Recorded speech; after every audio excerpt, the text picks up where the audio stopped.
Lorsque l'importation d'un fichier ULC est terminée par Aquageo, un fichier externe avec l'extension ULO est automatiquement créé dans le même répertoire que le fichier ULC.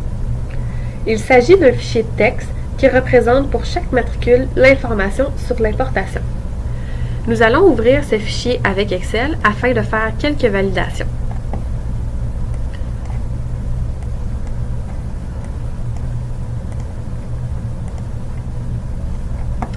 La colonne A, numéro, correspond au matricule ou à l'identifiant du centre de l'eau importé.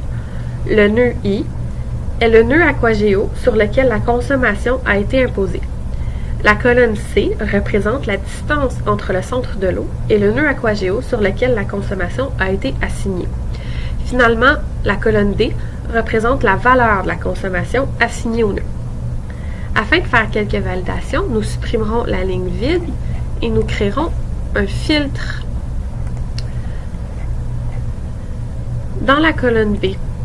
Si nous trouvons la valeur erreur, cela signifie que le centre de l'eau et le nœud le plus près d'Aquageo sont à plus de 2000 mètres et que l'importation n'a pas eu lieu puisque la distance est trop grande. Dans notre cas, toutes les importations ont bien fonctionné, donc nous n'avons pas le message d'erreur.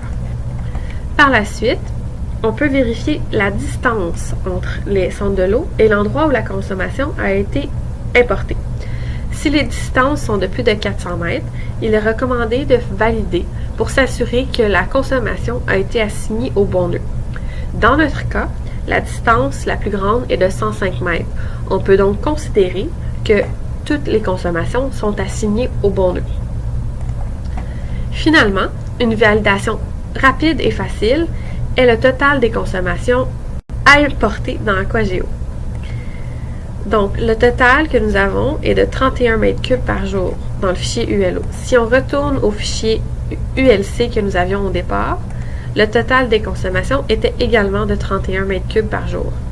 Ceci signifie que toutes les consommations ont bien été importées dans le fichier Aquageo. On peut donc considérer que l'importation des consommations a bien fonctionné. Si, suite à nos validations, on découvre un problème, il est possible de soit faire les corrections manuellement directement dans Aquageo ou de recommencer l'importation.